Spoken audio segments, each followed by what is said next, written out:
Fresh, light, bright, and packed with that unmistakable taste of the sea, and not a single piece of sea creature in sight. Hey guys, welcome to the Seasoned Vegan. I'm Kia, and I hope you're all doing well. Today we're making vegan ceviche, and this one genuinely blew me away. We're going to use hearts of palm and seaweed as our seafood alternative, and the result is so fresh and so flavorful and so convincing that this dish is probably going to surprise a few people. Hearts of palm gives us that tender, flaky texture that we want, and the seaweed brings that authentic taste of the sea that makes this dish feel like the real thing. Served with chips, beans, and incredible on tostada as well. This is your new spring and summer staple, and all of the ingredients are in the description below, so let's get straight into it. Starting with our hearts of palm, I'm using canned here, which makes this incredibly easy and accessible. Drain them well first, and then we're chopping them into small bite-sized pieces.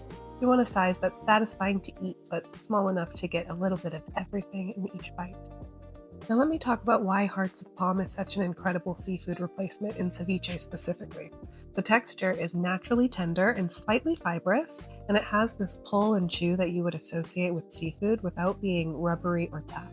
It also absorbs flavor really well, which means every bit of that lime juice and seasoning is going to soak right into it. It's genuinely one of the best plant-based seafood swaps out there, and this recipe is honestly proof of that.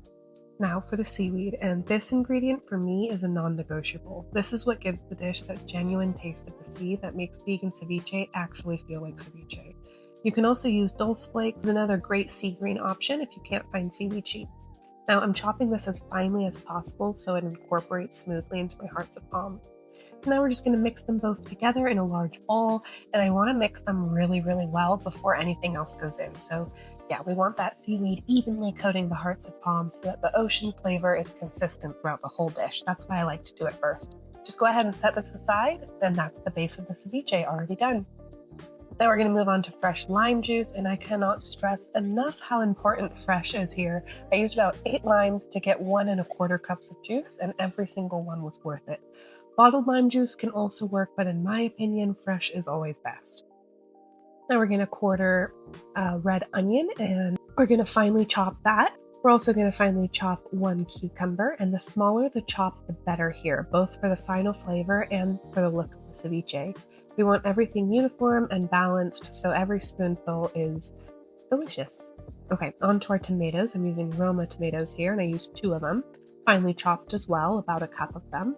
And for the cilantro, I used a full bundle from the store, also finely chopped, and that was about a cup as well. And these two together bring so much freshness and color to the dish. The cilantro is also doing a lot of heavy lifting here with all that flavor. Now for the avocado, 1 or 2, I recommend 2, but that's because I really love avocados. And we're going to cube them. And the avocado brings a beautiful creamy richness that balances all that bright acidity from the lime juice perfectly. So just be gentle when you cube it because you do want the pieces to hold their shape in the final dish, not like a mashed avocado. And then as for the jalapeno, 1 or 2, depending on how hot you like it, and finely chop it as well. And to make it your own, you could use the seeds if you want it extra spicy or keep those seeds out, totally up to you.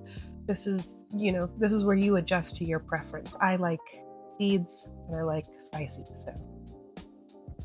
Now, this is where everything comes together. The hearts of palm and seaweed, the red onion, the cucumber, tomatoes, cilantro, avocado, jalapeno. And we're also going to season with salt and pepper and all of that beautiful fresh lime juice. Every single ingredient is going to go into the big bowl here, and just a note, I am using a flat spoon here and folding very gently rather than stirring aggressively because I want everything coming together without breaking up the avocado or the hearts of palm. The goal is balance in every single bite. Every spoonful should have a little bit of everything. That is the mark of a great ceviche. You guys, look at those colors. This is an absolutely stunning bowl of ceviche right here.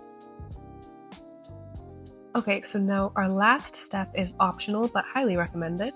You're going to cover the bowl and refrigerate for about 20 minutes before serving. This gives all those flavors time to meld together, and the lime juice has time to break down all these wonderful flavors. So while the ceviche chills, I've got a pan of beans going on the side, seasoned simply just with some chili powder, and this is my protein side for the meal. And I think it pairs really well with ceviche, so You do you, but this is a great side. Okay, serving time. So we have a generous dishing of ceviche, a side of chips for scooping, and then the seasoned beans alongside everything. This is a full, fresh, completely satisfying meal that feels like summer on a plate. Light enough to keep you feeling great, but filling enough to actually be a meal, especially if you pair it with some beans. And on tostada as well. This might be my favorite way to enjoy it. I really like the crunch of the tostada against the fresh ceviche, and with a squeeze of lime right over the top. This is absolutely incredible. And if you've never had ceviche on a tostada before, well, what are you waiting for? This is your moment. Go, go, go. And one last thing before I let you go, mango. If you like a little sweetness in your ceviche, diced mango is a fantastic addition to this recipe. It adds a juicy tropical sweetness and plays beautifully against the lime and the jalapeno. Totally optional, but absolutely delicious. Just putting it out there. It's also my favorite fruit in the whole wide world, so I gotta represent. Now you guys, this is one of those recipes that I am genuinely so excited for you all to try. It's fresh, it's light, it's flavorful, and perfect for spring and summer. I think you're gonna really love it. Thank you so much for watching. Let me know in the comments how you served yours and whether you went with tostada or the chips. Like the video, subscribe if you're new, and I will see you in the next one. Take care of yourselves. Bye!